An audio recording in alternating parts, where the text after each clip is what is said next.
Bismillahirrahmanirrahim. Assalamualaikum warahmatullahi wabarakatuh. Selamat siang Ibu Tudiana dan teman-temanku sekalian.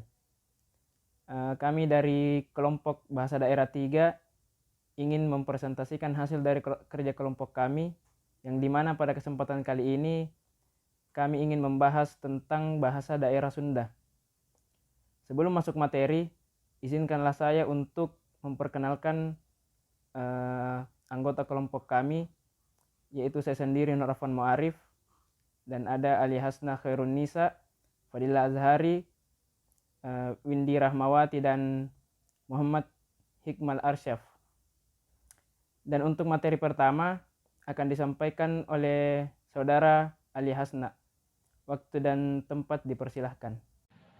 Asal-usul terbentuknya bahasa Sunda. Bahasa Sunda merupakan bahasa yang diciptakan dan digunakan oleh orang Sunda dalam berbagai keperluan komunikasi dalam kehidupan. Belum diketahui kapan bahasa Sunda lahir, tetapi terdapat bukti tertulis yang merupakan keterangan tertua berbentuk prasasti yang berasal dari abad ke-14. Prasasti ini ditemukan di Kawali Ciamis dan ditulis pada batu alam dengan menggunakan aksara dan Sunda kuno.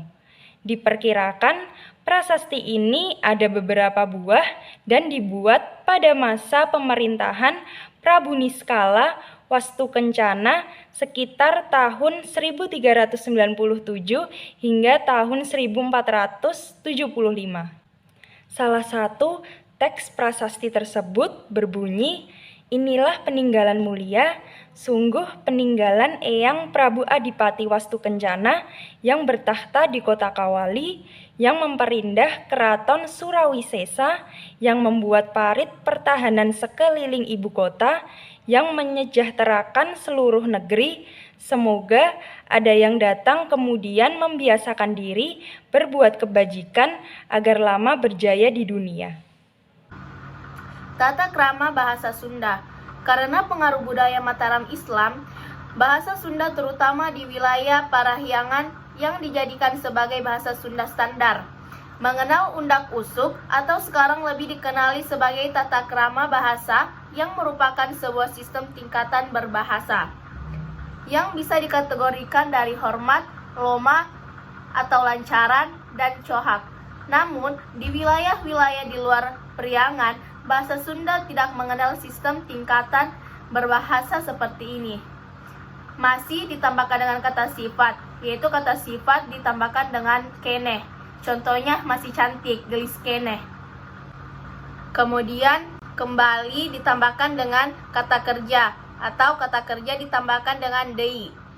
Contohnya tuh seperti makan lagi, tuang dei.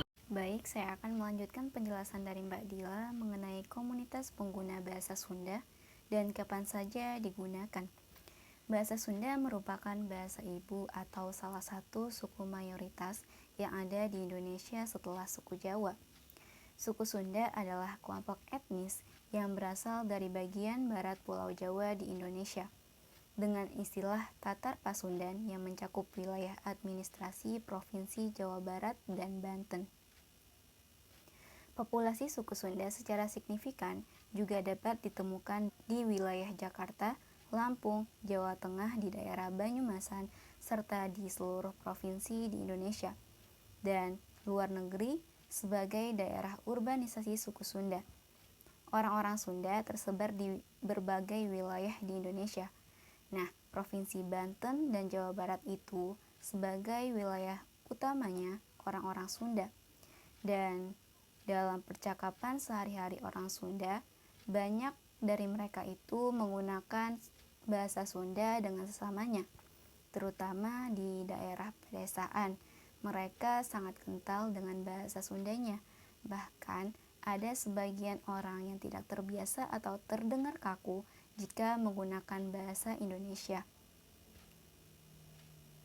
Sebagaimana persekolahan di desa-desa yang dalam pembelajarannya sehari-hari selalu menggunakan bahasa Sunda. Sekian dari penjelasan saya, terima kasih. Saya Hikmal. Di sini saya akan menjelaskan sejarah dan penyebaran bahasa Sunda yang ada di Indonesia. Bahasa Sunda terutama dipertuturkan di sebelah barat Pulau Jawa, di daerah yang dijuluki Tatar Sunda atau bisa disebut dengan Pasundan. Bahasa Sunda juga dipertuturkan di bagian barat Jawa Tengah, khususnya di Kabupaten Brebes dan Cilacap. Dikarenakan wilayah ini dahulunya berada di bawah kekuasaan Kerajaan Galuh, banyak nama-nama tempat di Cilacap yang masih merupakan nama Sunda, seperti Kecamatan Dayeh Luhur, Cimanggu, Cipari, dan sebagainya. Selain itu menurut beberapa pakar bahasa Sunda, sampai sekitar abad ke-6, wilayah penuturannya sampai di sekitar dataran tinggi Dieng yang terdapat di Jawa Tengah. Berdasarkan nama Dieng yang dianggap sebagai nama Sunda, yang artinya kata Dihyang yang merupakan kata bahasa Sunda kuno. Seiring transmigrasinya dan imigrasi yang dilakukan etnis Sunda, penuturan bahasa ini telah menyebar sampai ke Pulau Jawa, misalnya di luar Pulau Jawa, misalnya di Lampung, Sumatera Selatan, Jambi, Riau, Kalimantan Barat, Sulawesi Tenggara, yang dimana penduduk etnis Sunda dengan jumlah yang signifikan menetap di wilayah tersebut. Terima kasih atas perhatiannya. Kurang dan lebihnya mohon dimaafkan. Demikian akhir dari presentasi kami. Semoga bisa bermanfaat untuk kita semua. Billahi taufiq wal hidayah. Assalamualaikum warahmatullahi wabarakatuh.